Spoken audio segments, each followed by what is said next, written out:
이번 시간에는 펜 툴을 사용하여 원하는 이미지만 패스로 깨끗하게 트레이스한 후 원래 배경을 제거하고 새로운 배경을 추가해 보겠습니다. 잠겨있는 레이어를 이동 가능한 레이어로 변환하기 위해 레이어스 패널에서 백그라운드 레이어를 더블 클릭합니다. 뉴 레이어 대화 상자에서 네임에 도구를 입력한 후 OK를 클릭합니다. 컨트롤 더하기를 몇 번 눌러 문서 보기를 확대합니다. 펜 툴을 선택한 후 컨트롤 패널에서 툴 모드는 패스를 선택합니다. 강아지 동상에서 귀를 클릭하고 형태의 외곽을 따라 다음 위치에 클릭하고 드래그합니다.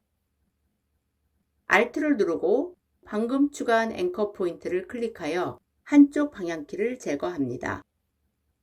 강아지 동상을 따라 클릭하고 드래그한 후 Alt를 눌러 방향키 한쪽을 제거하는 과정을 반복하면서 패스를 그립니다. 우리가 곡선 패스를 그리기 위해 클릭하고 드래그하면 앵커 포인트를 중심으로 패스의 모양을 조절할 수 있는 양방향의 조절키가 나타납니다. 일러스트레이터에서는 패스로 곡선을 그릴 때 나타나는 방향키를 제거하려면 그냥 앵커 포인트를 클릭하면 한쪽 방향키를 제거할 수 있습니다. 그러나 포토샵에서는 그냥 앵커 포인트를 클릭하면 조절키를 제거할 수 없고 단축키 Alt를 누른 상태에서 앵커 포인트를 클릭해야만 방향 조절키를 제거할 수 있습니다.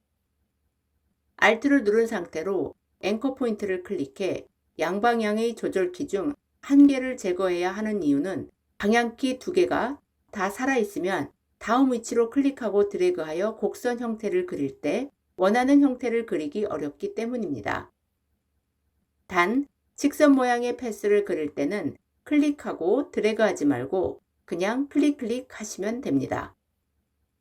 이미지를 트레이스할 때 알아두면 유용한 팁을 말씀드리자면 패스를 트레이스할 이미지의 약간 안쪽으로 그려야 이후에 셀렉션으로 변환해 이미지의 배경을 제거할 때 경계가 깔끔하게 만들어집니다.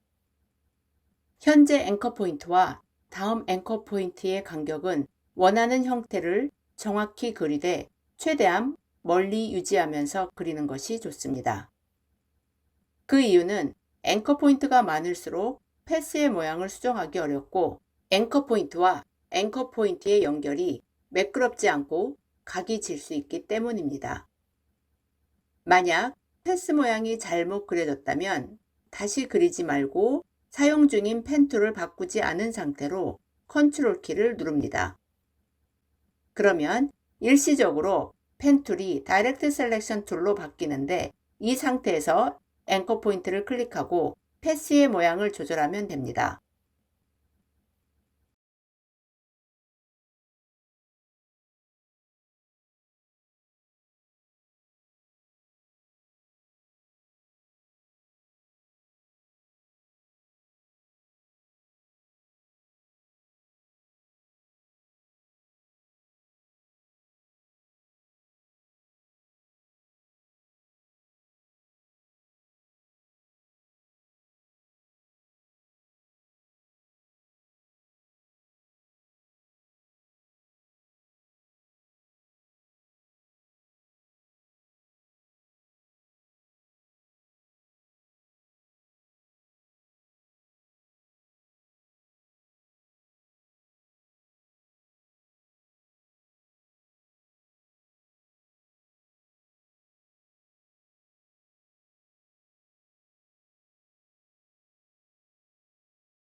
패스가 거의 다 그려지면 맨 처음 앵커 포인트를 클릭해 패스를 닫습니다.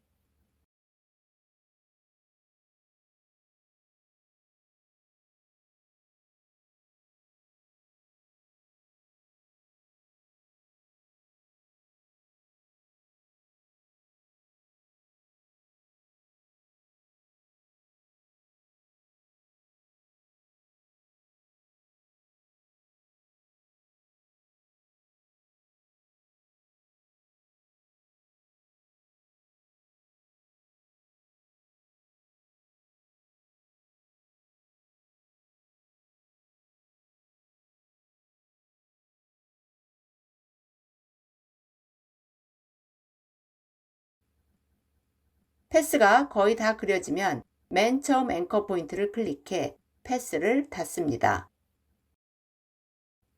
컨트롤 엔터를 눌러 패스를 셀렉션으로 변환합니다.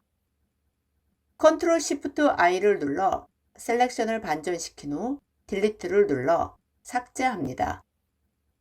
컨트롤 D를 눌러 셀렉션을 해제합니다. 라인스 JPG 문서 탭을 클릭합니다. 컨트롤 A를 눌러 문서 전체를 선택한 후 컨트롤 C를 눌러 복사합니다. 도구 JPG 문서 탭을 클릭한 후 컨트롤 V를 눌러 붙여 넣습니다. 레이어스 패널에서 줄무늬 레이어를 선택한 후 도구 레이어 아래로 드래그해 레이어의 위치를 변경합니다. 이제 이 줄무늬 배경을 방사형 배경으로 변환해 보겠습니다. 필터, 디스톨트, 폴라 코디네이트 메뉴를 선택합니다. 폴라 코디네이트 대화 상자 왼쪽 하단에서 폴라 투 렉탱귤러를 선택해 모양이 어떻게 변하는지 봅니다. 다시 렉탱귤러 투 폴라를 선택하고 OK를 클릭합니다. 수직선 배경이 멋진 방사형으로 변경되었습니다. 보통 스튜디오에서 모델이나 제품 사진 등을 찍으면 펜 툴로 모델이나 제품만 트레이스하여 원래 배경을 제거한 후 디자인의 컨셉에 맞춰 새로운 배경을 추가합니다. 펜 툴은 얻고자 하는 이미지를 가장 정확하게 트레이스할 수 있는 매우 중요한 툴입니다. 일러스트레이터에서 펜 툴의 유일한 기능은 자유로운 형태의 오브젝트를 그리는 것입니다. 그러나 포토샵에서 펜 툴의 첫 번째 기능은 이미지를 따라 패스를 그려 완벽한 셀렉션을 만드는 것이고, 두 번째 기능은 일러스트레이터처럼 자유로운 형태의 패스를 그려 그 안에 색을 칠하여 그림을 그리는 것입니다.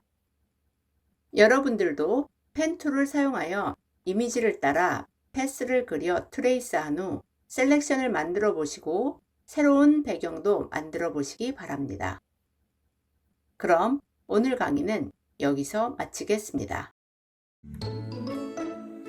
그레이스 교수의 포토샵 강좌를 시청해 주셔서 감사합니다. 모든 강좌를 빠짐없이 수강하기 위해 순서대로 다음 비디오를 시청해 주세요. 포토샵을 배우고 마스터하기 위해 구독과 좋아요 버튼을 눌러주세요.